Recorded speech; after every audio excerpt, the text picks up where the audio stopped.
Going on, dude? What is up, my brother? Well, I know. I think we got a nice little smorgasbord here of stuff to kind of go over. We you had thrown a text out, and it was kind of coincided with some other things that we had talked about uh, regarding the old Xbox Series X, Series S, whatever the latest iterations Right. of the Xbox, and it was about the Elder Scrolls 6 being exclusively on Xbox and I guess PC, right? Yeah, so dude, look, there's so much with that FTC leak that came out. Um, obviously there's the court case with the FTC and Microsoft, and because they're trying to still complete the purchase of Right. Activision Blizzard. And so one of the things came out is the next Elder Scrolls game per that document is going to be Xbox only, PC, you'll be able to play it too. Um, so no PlayStation. Oblivion remaster, Xbox only, PC. I forget what the other one is. There's I think a Fallout game too, or something like that is coming out. Xbox, PC. And here's here's where it gets real interesting. So the current Xbox, the systems that are out right now, right? And I'm on the Microsoft website. Okay. So they've got the Xbox Series S, which is the digital only version, and It's less powered it, or less it is less powerful. powerful. It's a more gimped version of like the hardware is not there, and there's now two versions of it. There's a what is it? It's a 512 gig version, and then there's now a 1 terabyte version that just got released. Um, so if you want to get an Xbox right now, you can get either the Xbox Series S 1 terabyte for 350, or you can get the 512 for 300. You can also get a 512 certified directly from Microsoft for 250. For the Series X, which is like basically the what Microsoft wants you to think is that the S is the standard system that they would have just released, and then the X is the Pro. Okay. The Pro has obviously better specs. I can't remember exactly what it is, but I've it's got got them. I've got them pulled right now. If you just want to quickly, I can quickly run through them. yeah. Go ahead. Yeah, the storage and expandability part, particularly if you go off of the 1 terabyte S, there is no difference there. So if you leave it there, the X comes standard 1 terabyte, but the S is like you said, a 512 or excuse me, 512 gig or a terabyte. So that's the same. Frame rate's the same, up to 120 FPS. The processor is where the big difference is. 12 teraflops on the X, 4 on the S. The resolution is different. True 4K on the X, 1440p. I'll say this: there's certain things with resolution anymore. Once you get past what's just considered traditional HD, I get it with certain like high end gaming. You can tell, and watching maybe movies on a really large like true 4K whatever screen, the human eyes has a hard time telling some differences at times. I don't know how much of that truly matters for someone that's a casual gamer. Right. The other big difference is obviously it's digital only on the S, so it does not have the 4K UHD Blu-ray as the X does. Both are capable of up to 8K high dynamic range video. And audio is the same, Dolby Digital 5.1, DTS 5.1, blah, blah, blah, blah, blah. The ports and connectivity are identical, which is kind of funny considering the S is quite a bit smaller. They both have three USB 3.1 Gen 1s, HDMI 2, one out, 802.11 AC wireless, and 1 gig Ethernet. But other than that, that's really your difference. The size is different too. It's less Oh than yeah. half the weight. So Yeah. And you can get right as we speak right now, if you go to the Microsoft website, you can get the Xbox Series X in a few different flavors, so to speak. You can get the standard core system for 500. You can get it certified refurbished for $450, or you can buy a bundle with Forza Horizon 5 or Diablo 4 for $560. Now, the other interesting information that came out of this FTC leak, this is not going to be the last refresh that you're going to see this for this particular console in this console cycle. So, oh, and here it is. It was Fallout 3 is getting remastered. Okay. So Fallout 3, Elder Scrolls 4 getting remastered. And we're going to get, oh, here's something else too, because I missed this in the first one. Activision was briefed on the Switch successor in late 2022. Hmm. So they, in this briefing, this court briefing, there is a heavily redacted one email that shows preparations for between Bobby Kotick, who was CEO of Activision Blizzard, and Shintaro Furukawa, who is Nintendo's president. And they said that the next gen Switch offers performance more aligned with the PS4 and Xbox One. So take that for what you will. Now, here's what we're gonna get, and this is codenamed Brooklyn, Okay. The new Xbox Series X. So it's going to be, let's see, what is, I don't know what. Hold on one second here, because now they're showing a second one. So I can only assume that this one is. So they're showing the Xbox Series X Brooklyn, and then the Uther, which it doesn't say what the difference between the Uther and the Brooklyn is, but you're getting the GPU at 12 teraflops in 4K, 16 gigs of RAM, 2 terabyte storage SSD, but it's all digital. Yeah. No. So it's diskless. Right. So no disk. It's shaped kind of like the if you're familiar with the what was it, the Mac Pro Yep. that came 2013 out? Mac. 2013 Mac Pro. That's exactly what I was gonna Right. reference. It just looks like a cylinder. Mhm. So still a cool design. But here's the connectivity, and this is where it gets really upgraded here. So Xbox Wireless 2, Bluetooth 5.2, Wi-Fi 6E, one USB-C port, two USB-A ports. And it's going to come with the new, and this is the new Xbox controller that's coming out. It's called Sebel. I don't know, Sybil. Yeah. Yeah. I don't know how to say Um, that either. but so it's going to actually have precision haptic feedback. The haptics double as speakers, an accelerometer, quieter buttons and thumbsticks. It's going to have modular thumbsticks, so you can replace them, and then it's going to have a rechargeable and swappable battery. Because right now, up to now, every Xbox controller has been either wired or it's run off AA batteries. Hmm. So you've got, they're updating it, and it looks pretty cool. It has a new two toned body to it. It looks really nice. I like it, but that's going to start coming with all of the Xbox systems.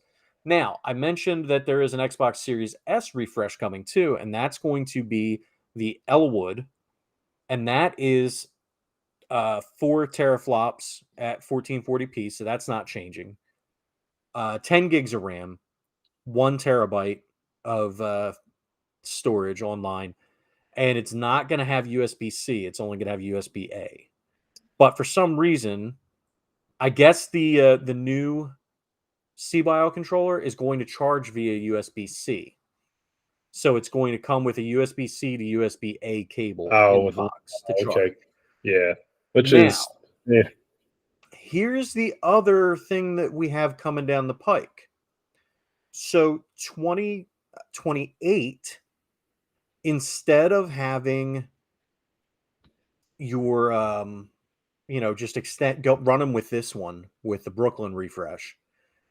They're going to release what they're calling a hybrid system. And so the hybrid system is going to, if I understand this correctly, it's going to, um, it says a Yeah, thin OS and under $100 consumer or handheld devices to play it.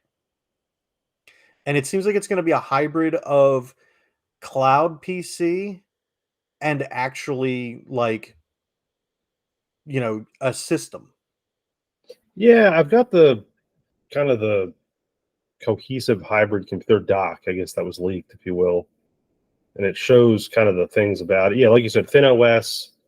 Um, you know, sub $100 handheld, which I can't look. If this thing's supposed to drop in 2028, I can't imagine that's even feasible Right. with the price of things. And I know we've sat here and batted around and made quite extensive fun of Sony's now the Project Q, which turned into the Portal. Um, that handheld and the price point on that. I just have a hard time believing that's going to hit that. But no, I'm looking at some of the other things here, and yeah, apparently it will. It'll have, I don't know, enough to do something. I guess it'll be enough to play. This is what I'm assuming. They'll find some hybrid way of doing handheld computing for the current generation of games. You know, 4 or 5 years from now. That's my guess. Yeah. I mean, that's what my understanding is of it. So it seems like. And Uh, what's crazy to me, there's a couple things that have come out since with this. Um, One of which being the the idea that they're still pursuing buying Nintendo, which I don't think Nintendo will ever sell to them at right. least. Um, but they're still trying to do that. Nintendo. What was the other thing that they were trying to do? They were saying that they, if things don't improve on the PC end of the um, software side of things with Game Pass and all that, they may get out of gaming altogether, which is such a stark departure from everything in this roadmap. Yeah. And Yeah. why they would be trying to buy up Nintendo, why they would be trying to buy up all these other divisions and game companies, and then just get out of gaming doesn't seem to match up. No, and maybe that was. Here's the thing. A lot of times companies do tend to bluff. We're gonna put this out there saying that you know what, we might just get out of this altogether because we realize we failed, which is pretty much the statement that was made within the last few months. They basically conceded the war to Sony. We've talked about that on here, and Nintendo in so many words. Right, right. We can't discount them. And really at the time, if you really looked at it on the surface, they were right. And then you get all these announcements, and I think especially too with currently, you have the Starfield release, and that's the hot item right now. You see videos all over the place with it. Um, and I think you start to see things like, well, wait a minute, that's Xbox or PC only title. And then you have all these other big titles coming out in the future that's only going to be for them or PC, which obviously is still them too. Um, yeah, it's interesting. I mean, I don't know. I guess it's kind of like, well, we got caught here, but we have to run with it now because you can't get rid of it. It's already out there. Yeah. And that's the thing too. Like it's just they've got to try, I guess, because of the nature of the case and everything, they have to try and play a little bit of humble, humbleness out there and kind of downplay their successes and downplay their ambitions because they don't want to look like this company that's just trying to monopolize the market. But I don't know. Your documentation says otherwise, bud, and you submitted Yeah. that to the FTC. So it's not like you can really. I just don't get it. Like I don't get what your plan is. You know. No, and the whole thing too, if you think about this with this whole thing with them trying to complete this acquisition of Activision Blizzard, could you imagine if they even attempted to buy Nintendo then, on where that would go Oh yeah. lawsuit wise or into the court system? Right. I mean, if it's this hard to grab, now granted, Activision Blizzard's a crazy big developer. Let's not kid ourselves, but to go after like Nintendo, I I don't know. I don't know that that would ever fly. Yeah, the only thing I could see if they decide to try to do anything with Nintendo would be I don't even want to say a merger, but like if they because that would essentially be the same thing. But if they did some kind of working relationship where like a partnership Yeah, where hey, Microsoft is gonna release select games or is going to allow Game Pass to be on Nintendo systems. And in return, Nintendo is going to release Mario Kart or Mario Party or something like that on the Xbox or on Game Pass. It, right.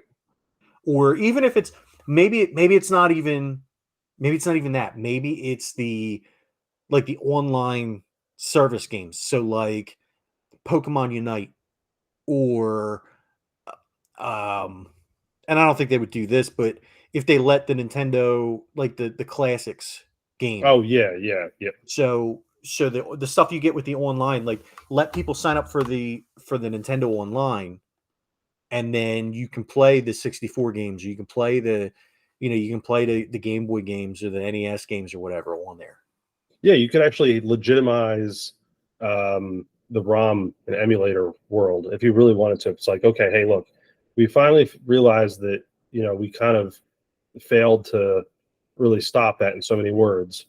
Um, and for good, to me, I think it's great on the sense of there's so many custom ROMs I played over the years that I'm kind of glad that they failed in their efforts to do that. But they've already had this service out there for several years in their own system where you can play, classic Nintendo and Super Nintendo and 64 and Genesis and all this cool stuff. And it's limited. We've talked about it here before, but it's expanded over the years. They've added some pretty cool things to it. So let's just take a piece of that. And like you said, let's offer, okay, hey, we can throw out the Nintendo Switch Online NES service or the Super Nintendo service, or, we'll make it a la carte or make it, buy all the whole package, whatever they offer, have it on PC, have it on the Xbox systems, give them that. I mean, I could certainly see that working hand in hand if, like you said, the Game Pass went over to availability for Nintendo's, systems, whether that be the Switch or whatever the next thing is down the road. Um, I don't know. I think that's kind of where your uh, thing, though, if you're going to really combat and battle Sony, partnership might be the big thing there. But like I said, you do have, I guess, starting here with Starfield. Now it gets real interesting with some of these titles that I was kind of like, Xbox is dead to me, and all of a sudden, Well, and that's what's funny to me too is because look, here's the deal. I'm not interested, and we've talked about this ad nauseum. Not interested in a streaming console. I'm not. This I want this Xbox, and because I want to play Starfield, and I've got money invested in the Xbox. Um, the what's the word I'm looking for here? the ecosystem, Ecosystem. There we go. I got money invested in it. I've got a ton of digital games, ton of digital content that I purchased over the years of being an Xbox owner. Um, I would have almost as much in the PlayStation one if the freaking games from the PS3 would have carried over forward, right? which I'm still a little bit salty. Can you tell? But the look, honestly, I would have the X-Men arcade game and I would have the Simpsons arcade if the games from the PS3 carried over to PS4 and PS5. But I digress. But that's the thing. If truly they're going to a hybrid system going forward, if it's going to be cloud computing and whatever else, I'm not interested. I'm not. I'm not going to get the new Xbox Series X that has no disk drive on it. My gaming may end with this console generation if the next console generation doesn't have physical media. And I say that knowing full well that yes, I have right now the highest tier of PlayStation Plus, but I have that because they offered it to me for like $15 when I had already paid for my full year at the normal price for the lowest tier. And then they were like, hey, $15 and we'll give you the rest of the year at the top tier. And you can try it out. So yeah, cool. All right, $15, I'll do that. There was at least 5 games that I wanted to play. Right. I got my money's worth out of that. But at the same time, it was games that either A, I didn't want to pay money for, or B, I had and I wasn't really sold on them. I hadn't even opened them yet. I was like, man, I really want to play this game. And that gave me the opportunity to play them. And typically I keep stuff that I enjoy playing. I enjoyed those games, but I knew that there was no way in hell I was ever going to go back and play them again. Right. I completed 100% of the games. I was like, you know what? All right. So then I was able to return those games or trade them in or do whatever I did with them. But and there were a couple games that were ridiculously priced that I could play for free on there. And I was like, all right, cool. So cool. I got to play that. Now I'm done with it. I know what it was. Yeah, no need to buy it. But I'm not going to pay a premium for games that I don't own. No, and we've talked about it too. The service price increase on that already, and it has to be a two-way street. Like I said, the bulk of the games on there are interesting, or at least somewhat playable. Or at least, hey, I give this a shot, or I would pay $20 to $30 for this game as it sits now, type thing. There's a lot that I would never entertain, just not my cup of tea or genre, nor do I have the time for them. But that price increase, you have to think they start including maybe some better titles, or just maybe more of the well-known classics instead of the kind of the off-the-wall ones. And where it really pissed me off was I went to play a game. I went to play Nidhogg, or no, was it Nidhogg or no? I went to play. Shit, I forget what game it was, but I went to play something, and it wasn't there anymore. And I'm like, wait, what the fuck? I just downloaded this game, but it had ended. The access to it had ended, and I understand, they shuffle things in and out, but that I didn't understand that at the beginning. I thought that once a game was added to it, it was added to it, and then Yeah. you could just access it as long as you had the thing. So that kind of turns me off to it too. Now, I will say that there's a couple games that I played on there, like Nidhogg 2, that have made it to the point where I purchased Nidhogg 2 because I tried it on there. I should have gotten 1, but I got 2. I'm gonna end up getting the other one anyway. But besides the point, um, it's good advertising, but again, it's not worth it to me.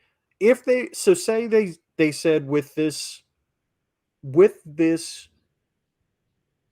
um, service, now that we've increased the price, you can purchase you can have 2 full price games that go on our service every 12 months that you're signed up. You can own digitally 2 games, right? Okay. From our list of games that are on our service. That makes me stay in. Yeah, That gets my buy-in. Yeah, I could see that too, just for the extra. Yeah, definitely, especially if you own them outright for the Right.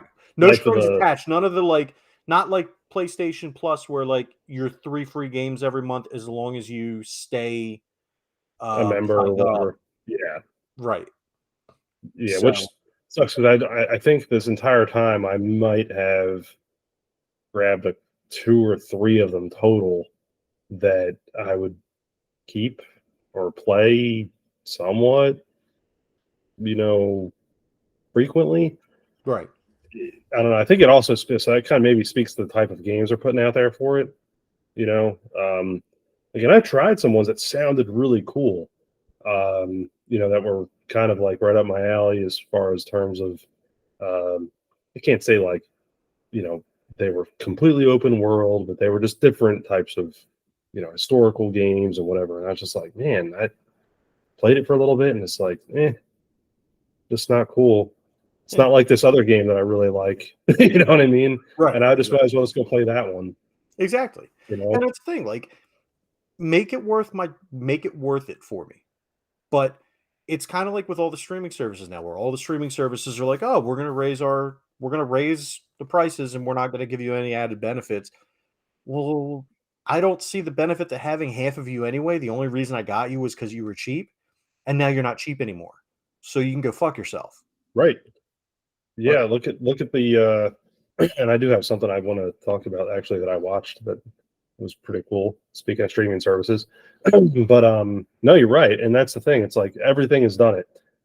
The Hulu, Disney Plus, and ESPN Plus package shot up, I believe, like $6 a month. Netflix went through the roof.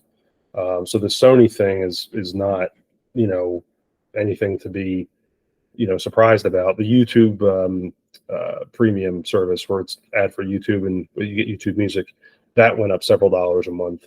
They all go up. I mean, it's what it is. right. It's a business. I mean, come on. But now, as far as the thing, I do want to speak though back to kind of circling back to the Xbox. And I think it's really funny. So we had talked about the covers, right, from the last time, the Xbox covers, and one of those covers was Starfield. And I remember reading about Starfield when it was in development. It was like, man, it sounds really cool, but it like took forever to develop and took forever to come out. And now that it's out and I'm seeing some of these videos, man, how cool of a game does that look? Yeah. Oh man, it's just, dude, it it's so awesome. I was so bummed that like, yeah, it's like I have a PS5 sitting right there and I can't play it on, which I know it's full well capable of playing it, but Yeah. oh Yeah. It's frustrating. I wonder how far along in the development they got on it. I would have to imagine that they finished development on it for PS5 and just were like, guess what? Fuck you guys. probably. So, but I Yeah. understand because you know what? Because it's having the desired effect. You and I are both right now PlayStation, that we have PlayStations and we have Switches. Um, I'm going to at some point. I had always planned at some point once things get a little better to get an Xbox Series X again, because I had one and I enjoyed it, and Mhm. I just wasn't using them both, and the money could have been allocated in a better fashion. So I sold it and just went PlayStation 5 and Switch. But this is kind of lighting that fire under me, like, dude, you need to get a fucking Xbox like sooner Ye- rather than later because this game looks really rad. Yeah, that's And kind of like. And then you mentioned it too, like the Diablo 4 bundle, which is a few bucks cheaper than pretty much any other game that you bundle with it. It's like that's another game I haven't played yet, and something else that and then looking at the Elder Scrolls 6, coming down the pipe, which you very well know. I've not made it a secret here, a bunch of a fan of Skyrim that I am. And I was never a fan of the online stuff with that game. I think it was like launched poorly, received poorly, and I think it has a pretty good following now, but it's still not like how I like to play that game. yeah, There's a whole reason why that game's a one-player game, right. and you're just dealing with a bunch of NPCs. Well, I had bought Elder Scrolls Online when it came out, and I played it a little bit, but like you said, it's not the game that I expected it to be, Right, and it right. can't be due to the No, nature of the game. It can't be. no. So, So I don't know. It's it's kind of lighting that fire again. We're just like, man. And honestly, like, because I was thinking about it, and like I said, I've invested in the ecosystem. I've got a ton of digital games. When you do get the Series X, highly recommend you get the Rare Replay for it. Rare Replay is a bunch of the best games that Rare has ever put out. Conker's Bad Fur Days on there, and if you get the Rare Replay, you automatically get the Xbox version of 007. Yeah, that's awesome. So you get GoldenEye as part of that package. But I've got and I say that to say this: I own for the Xbox digitally Time Splitters 2 and Time Splitters Future Perfect, which are two of my favorite FPS games. And I'm fairly certain you played the multiplayer with us, right? Oh yeah. Yeah. So and that it's four. I mean, it's 4-player split screen, but dude, it's just insanely fun. And the storyline, it's this like the single player story is good too. I like the single player story, but holy shit, is that game are those games super fun? And guess who they're owned by now? Mm. Microsoft. Oh yeah. Yeah, Of course they are. yeah. Of course they are. So, so I'm looking forward to getting back into them too. But Yeah. Yeah. there is what was the other gaming news that we needed to talk about? Let's see. I know we covered the skin stuff last time. Oh, Madden.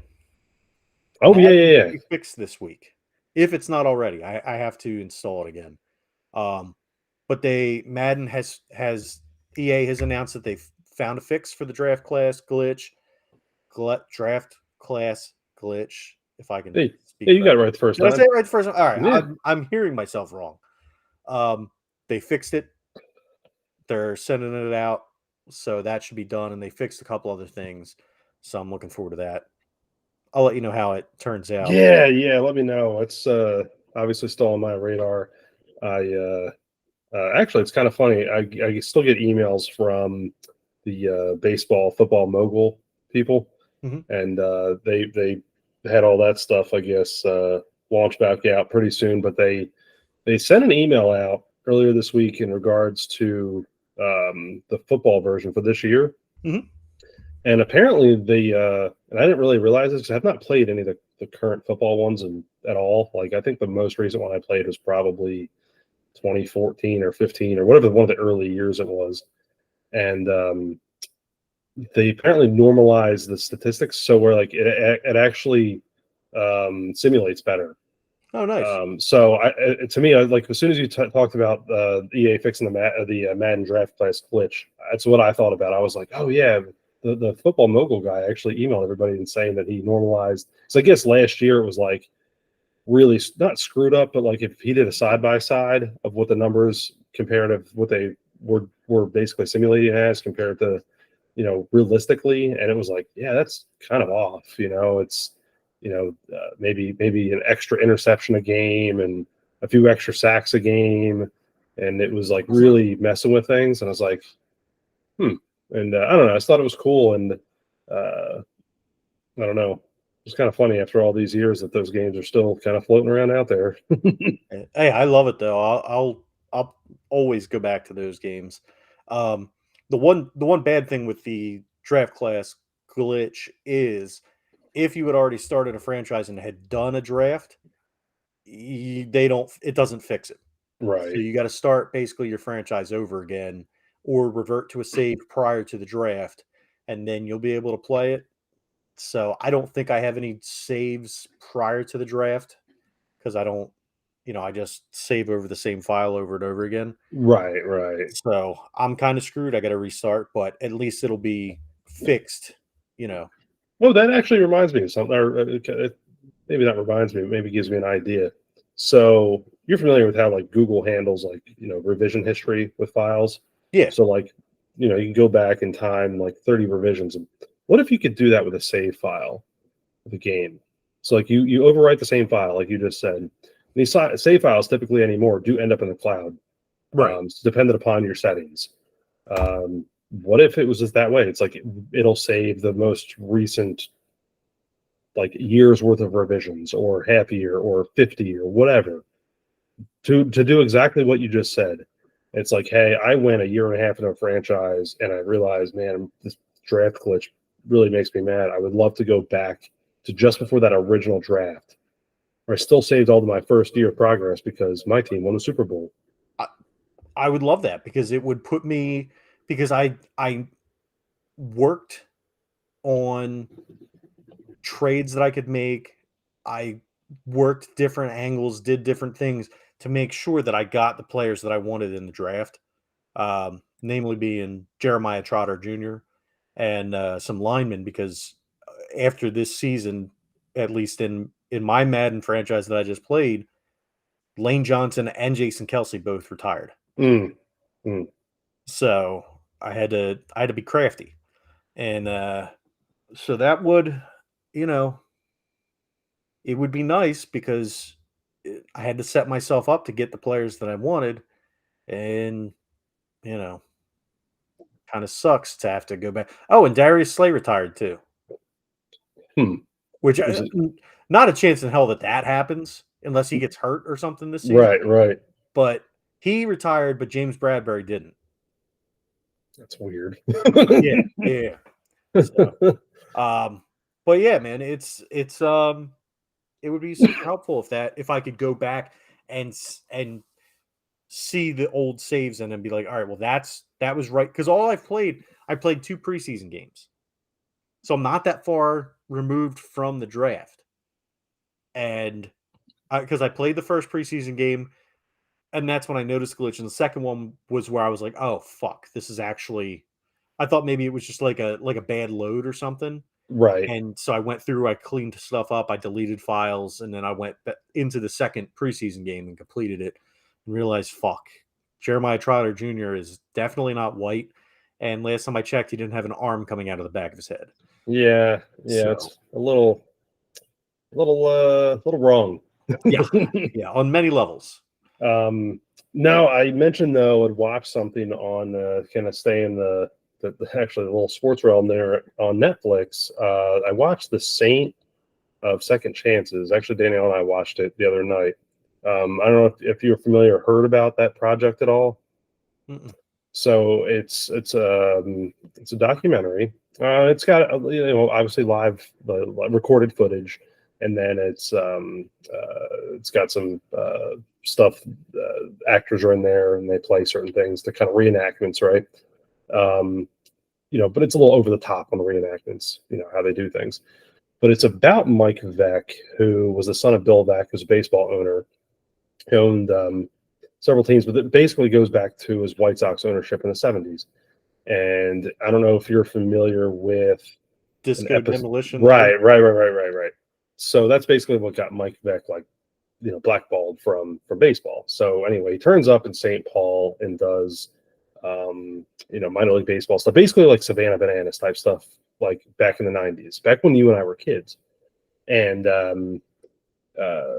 does some really cool things, like brings in Darryl Strawberry when he was kind of on the outs and up with getting on the up and up after all his like real bad drug problems. But does all these like really crazy cool things. The neatest thing though, I found out, and as we're watching this, and we're probably about 10, 15 minutes in, and the reenactment parts, that the actor that played Mike Beck, and I'm like, that sounds a lot like Charlie Day. And it's like, no, because completely shaved, like I mean clean face. And sure enough, I was like, that you can't mistake that guy's voice No. at all. And sure enough, popped open my phone real quick and was like, yep, Charlie Day.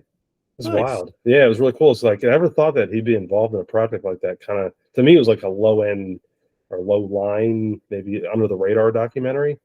So it's really cool to like see him in that. That's cool. But yeah, it was a good watch nonetheless. It was really, really interesting, and I feel really bad for the guy because he was like kind of always wanted to live up, to his dad's standards, and like that whole disco demolition thing was what made his dad sell the team, and that was like the Suns. That was Mike's idea. Right. So it just got way out of hand. Yeah. But no, it was really, really cool. I just love watching stuff like that because it's like, first of all, historical things that like I might know about but never really dove into. Like I remember reading about the disco thing, but never really paid much mind to it. It was like, whatever. Something happened before I was born, type thing.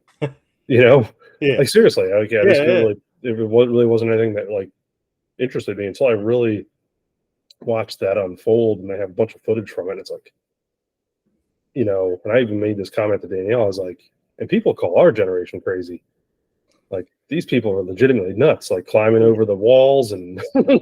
Yeah. Like a full on riot, setting shit Hmm. on fire on the field. And Yep. yeah.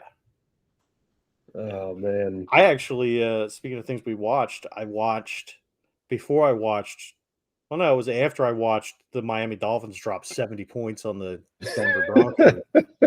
Uh, I watched The Machine starring Burt Kreischer Ooh, how and was that? Luke Skywalker himself, Mark Hamill.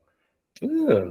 Yeah, it was good. It was good. It's not a comedy in the way you would expect to laugh as much as you do in his comedy specials, but it was like an Hmm. action comedy, and it was really well done. I liked it. It was, kept my attention. I wasn't staring at my phone or, anything like that, and it was cool. I liked it. Cool. Cool. Yeah. Is that what's that on? Netflix. It was on FX. Okay. Yeah, Cool. which is the first thing I've watched on Netflix in I can't tell you how long, probably since Wednesday was done. Like I swear to God, as soon as I'm waiting for Umbrella Academy to finish, and then I'm gonna cut Netflix. Yeah, and that's the thing. I've said that here before. Like my thing with Netflix, it's a weird like love hate. Like basically the kids not as even as much anymore though. But there's always one documentary that I find, and it's like, damn it. It's always find another ones. They do to me, because I watched the American Gladiators documentary too. It's like a mini series, and that's really good. I always find something that draws me back in with them. They do the best documentaries of any of the services, hands down. They just do. I think because they've been doing it for a long time. Right. Um, I also like to say the same thing. The stuff that WWE, Peacock, whatever stuff that they do is really good too. But that's of course, you have to have that. You have to be interested in wrestling to really get that stuff. Right. Um, some of the stuff on Hulu's okay, documentary wise, but these other services tend to pull from other places. Like Amazon has really good ones, but I don't know how many of them are that are actually done by Amazon. Right. I think they're just documentaries that they have on their service because they're Amazon. Netflix, for the most part, that's all their own stuff. Yeah. So they just do a really, really good job. I mean, like I just said, Charlie Day showed up in one playing, basically a reenactor. Well, there's been quite a few that I've seen on Netflix. So the Battered Bastards of Baseball. That's a good one. That's a really good one. Yeah, really, really good. Ice Guardians, which is about enforcers in hockey. Okay. Okay. It's just so good. I highly, highly, highly recommend it. I'm trying to think. There was one more that I watched, and I can't. Damn it, I can't remember what it was. It was really good, but yeah, I mean, Netflix is good for that stuff. But I'm at the point where really I watch Umbrella Academy. I was so like they'll have one show that I'll be super into, and I'm like, all right, I got to watch this, and then that's it. So Stranger Things, right? So I've got Hmm. to get Stranger Things season 5. Umbrella Academy. I've got to get the next season of Umbrella Academy because that's going to be the finale. And then Wednesday. And that's it. And like those are the 3 shows that once those 3 are gone, I don't need to have Netflix anymore. Right. Right. Like now granted with the writer strike and everything, I don't know when they're going to be. So I could have Netflix for another 10 years, but we'll see what happens. But my problem with Netflix is they cancel everything that's any good. They got rid of Glow. Glow was fucking Oh outstanding. man. Look, that's the one thing. Like I knew how good Mark Maron was before, but my goodness, Right. like I don't know that he gets much better than doing what he did with that show. Yeah. Absolutely fantastic. Yeah. He's awesome. Um, Lucifer was on there. Now Lucifer was going to end because they had gone as far as they could go with that. But that show is fantastic. I'm glad that they picked it up and saved it. But all the Marvel shows, and again, don't know how much the Marvel shows ending was Netflix's decision or Disney's decision, Right, right. but it still plays into that. Oh, we've got a good show for 2 seasons. Let's end it Yeah. with no finale. Like, cool. So Yeah, that you're right though. They do a lot of shows like that. Or, I do love the miniseries concept. I think it's fun, but it's like sometimes some of that stuff feels like it's unfinished. yeah. Even with their documentary type stuff, I feel like they could have included another episode or two, or thrown another little season on there. I just it I'm trying to think. There was a mini doc series on DB Cooper, which I believe is only 3 or 4 episodes, and I felt they could have probably snuck another one or two in there. I just thought it was really interesting. I mean, I realized it was based off of like one incident of a guy jumping out of a plane and disappearing, but they had so many cool like interviews with random people that it's like taking what somebody's lifetime was of trying to find this guy, and like culling all that stuff, interviews and whatever, and throwing it out there in a series. To me, it's like, man, I just ate that right up. The Aaron Hernandez stuff. I thought that was as sad, as crazy as that was. It's still like I felt you could probably tell a little bit more to that. It's just there's a lot to say with stuff like that. Yeah. But no, they do a good job with it. I just you're right though. Some of the TV series and whatever they do cut short, and didn't they do Russian Doll like that? Yeah, they did. Yeah. And they cut that one after what, a season or two? Yeah, there's 2 seasons. Um, And I look, I get that some of it was pandemic related and there's been right, mitigating circumstances, some of it, but like fucking give it a movie or something then. Give it exactly. some kind of ending. That's what I love about Psych. Psych went for what, 7 seasons, 7, 8 seasons, but they've done, I believe, 2, 3 movies, Right. TV movies since then. Kept it going because you had such a great cast of characters. They do stuff like that, at least give us some kind of finish. Right. So, Leaving us with blue balls.